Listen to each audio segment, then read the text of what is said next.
আর এই মুহূর্তের বড় খবর, জঙ্গি হামিম মণ্ডলের বান্ধবীকে এবার বেঙ্গল এসটিএফ গ্রেফতার করলো।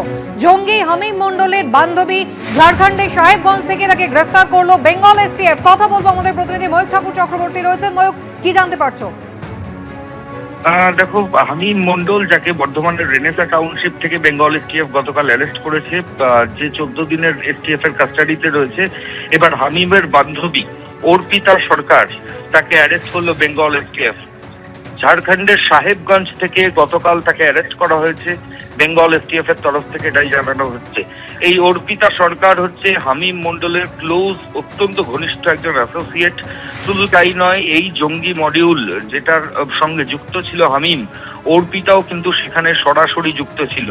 পাকিস্তানের বিভিন্ন জঙ্গি গোষ্ঠী, আইএসআই সহ, শাহজাদ গ্রুপ সহ যে বিভিন্ন জঙ্গি গোষ্ঠী, যেগুলোর সঙ্গে হামিমের সোশ্যাল মিডিয়া এবং বিভিন্ন মেসেঞ্জার মারফত যোগাযোগ হতো, এই অর্পিতার সঙ্গেও সেই পাকিস্তানের জঙ্গি গোষ্ঠীগুলো সরাসরি যোগসাজশ এবং ইনভলভমেন্ট ভায়া সোশ্যাল মিডিয়া, সেটা কিন্তু এখনো এসটিএফ এর গোয়েন্দারা পাচ্ছেন।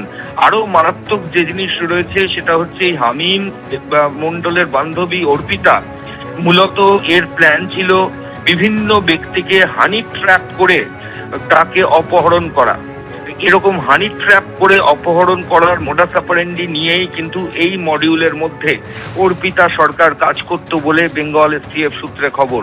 তবে এখনো পর্যন্ত কোনো রাজনৈতিক নেতা বা প্রভাবশালী কাউকে হানি ট্র্যাপ করে সে কোনো ইনডিউস করেছে বা তার থেকে কোনো তথ্য নিয়ে পাকিস্তানের জঙ্গি সংগঠনকে পাঠিয়েছে কিনা, সেটা এখনো পর্যন্ত স্পষ্ট নয়।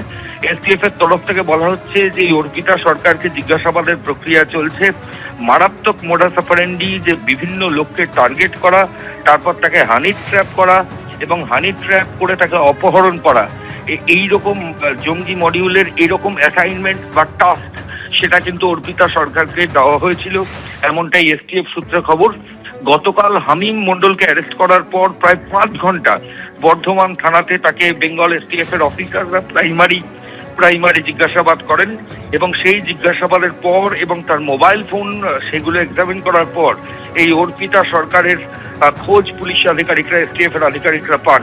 তারপর তার ফোনের টাওয়ার লোকেশনে দেখা যায় যে ঝাড়খণ্ডের সাহেবগঞ্জে রয়েছেন এই অর্পিতা সরকার, এবং তারপর সাহেবগঞ্জ থেকে গতকাল রাতে বেঙ্গল এসটিএফ গ্রেফতার করলো অর্পিতা সরকারকে। এটা এই কেসের সেকেন্ড অ্যারেস্ট। বেঙ্গল এসটিএফ এর তরফ থেকে বলা হচ্ছে এটা একটা মারাত্মক মডিউল,